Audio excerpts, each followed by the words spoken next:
Thank you.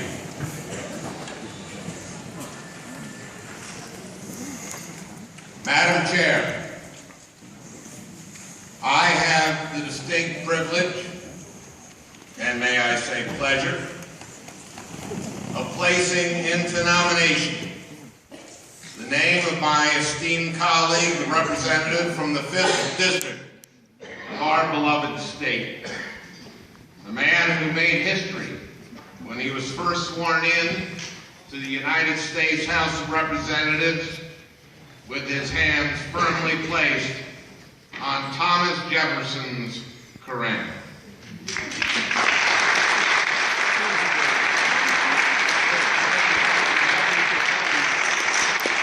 A man who has done Minneapolis and the 5th District proud as a true progressive in the tradition of Hubert Humphrey, Walter Mondale, Eugene McCarthy, Don Fraser, Bruce Vento, Martin Sabo, Paul Wellstone, and Jim Oberstar.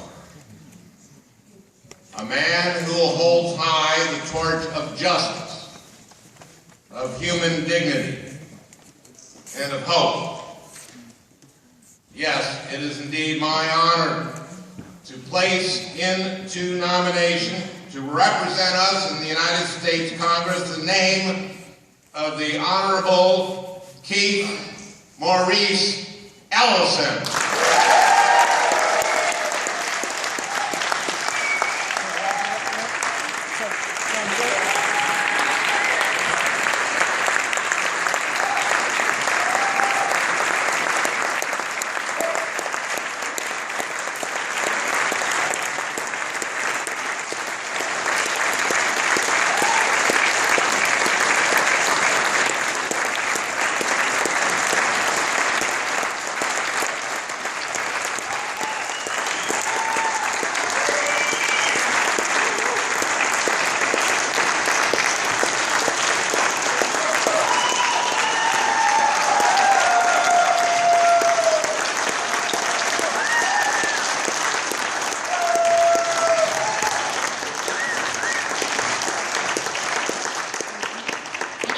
Are there any further nominations? Any further?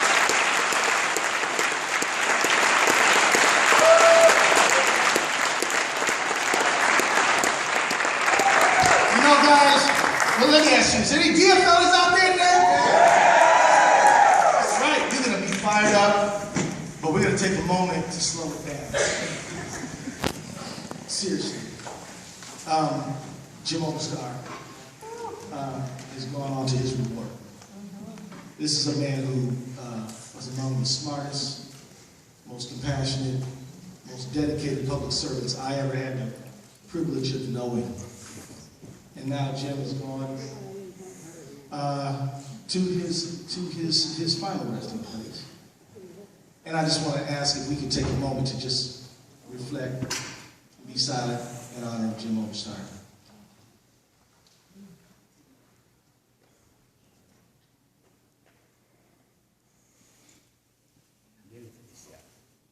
All right.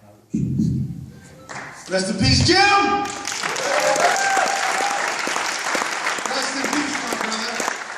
Now, let me tell you guys something. I want to invite you to a grand opening. Now that I'm endorsed on, let me tell you, we kind of were ready for this thing, right?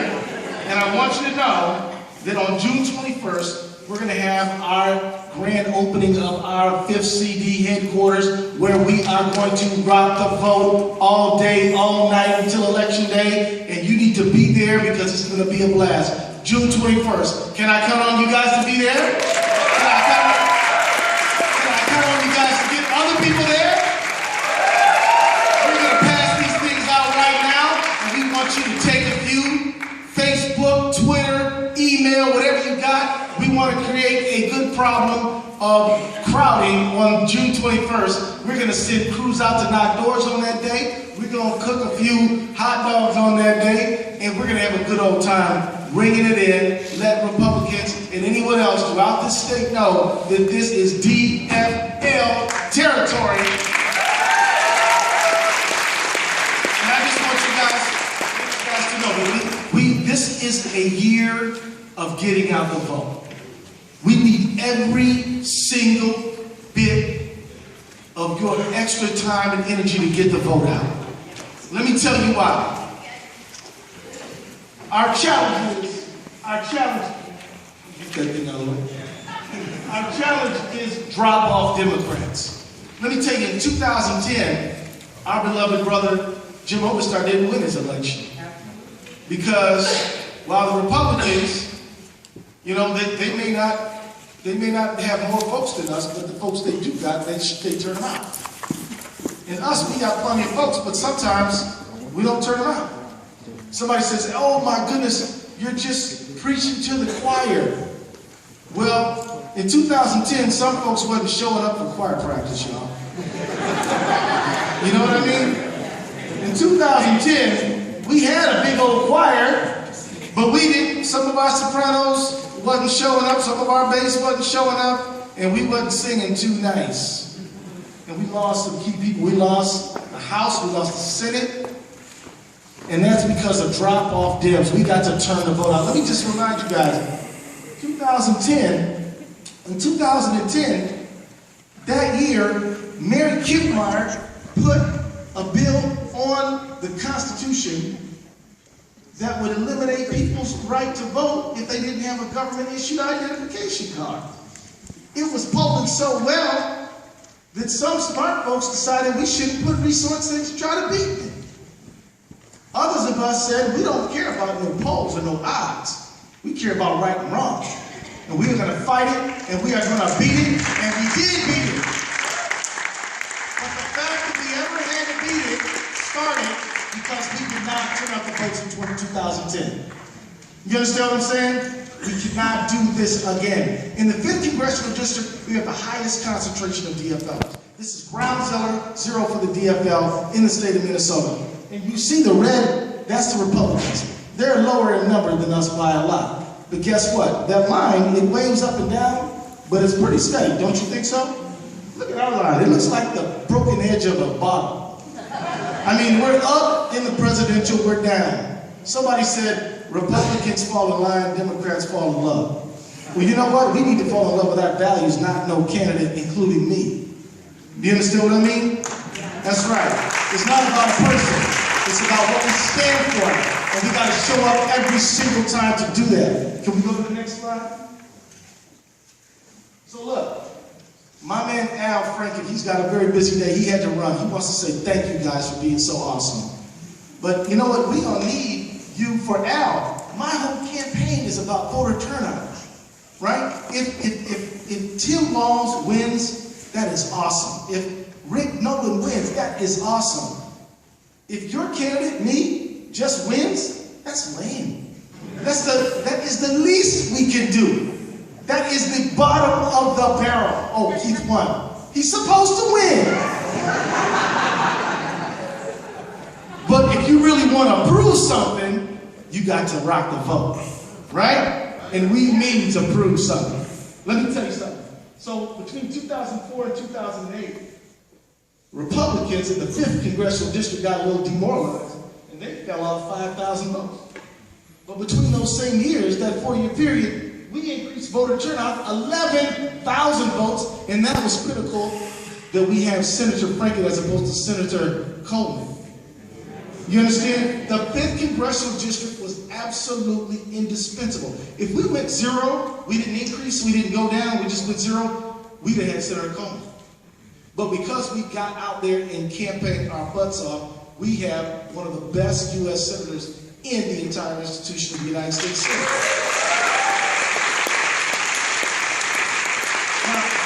Now, in 2010, 2006 and 2010, 4-year period, the Republicans got a little bit, they figured out they better show up a little better than they did the 4 years before. And so they increased their turnout by about 3,000 between those 2 years. But that wasn't good enough. We turned our turnout by 18,000 votes in those 4-year period. 18,000 votes. And because of it, now think about it, because of it, we were able to get a majority in the House. We were able to pass ban the box. We were able to hold tuition harmless. We were able to create a surplus. We were able to pass marriage equality. We were able to do a whole lot of awesome things because we increased the vote. And the most important thing we did, and one of the most important things we did, we avoided becoming another Wisconsin. Because if you think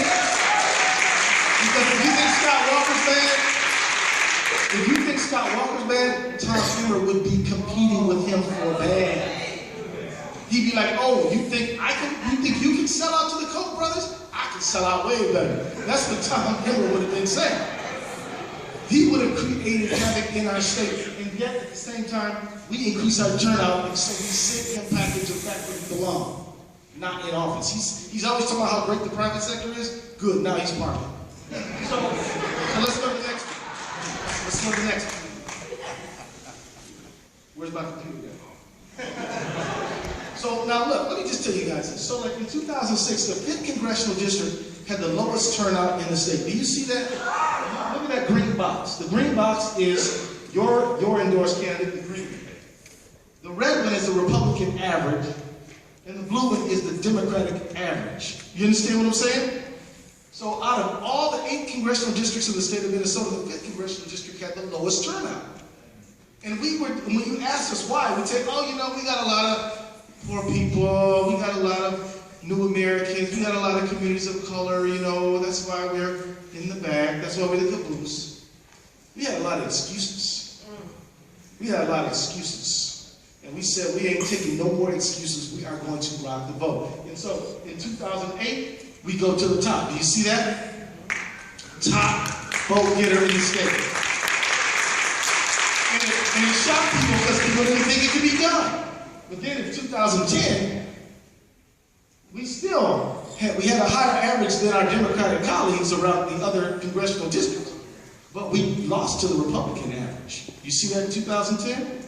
But we did good enough so that we were able to help Senator Dayton become Governor Dayton. You got it? So, but then in 2012, when it was all on the line. So look, on June 21st, we need you at the campaign office. We're going to have some music. We're going to have some barbecue. We're going to be sending people out with some walk lists. We need you there, right? We're going to have some folks painting an inspiring mural because we believe everybody counts and everybody matters. So we got the artists out there. Is Jimmy Longoria around here? Where's my man Jim? Jimmy Longoria, wave your hand, bro. Jimmy is the best Chicano artist in the state of Minnesota, right? And I say he's the best artist in the state, but he's the man. And we're going to do a mural in the office, right? We did it last time, we're going to do it again. And when you see that mural, you're going to be like, man, I got to win. This thing's inspired me. So, my point is we're going to get everybody involved. There's no one who's excluded. We need our seniors, we need our young people. If you're too young to vote, you're not too young to pass out campaign lit. Right?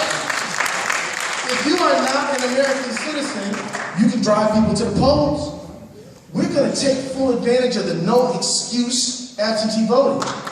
We're going to give people, now you can vote early. Basically, we got early voting. It's not actually early voting, but you can go to the polls ahead of time and vote before election day, and we need to get people doing that. I'm telling you, I am absolutely maniacally psychotic about voter turnout. And I need you to adopt it. Are you guys with me on this? Are you guys with me on this? Come on now! I walked in with a flannel shirt on. She said, oh, you should have dressed up for this thing. I said, yeah, I'll make up for it. Anyway, I just want you to come here, Lauren, and please give your hands up. Put your hands together.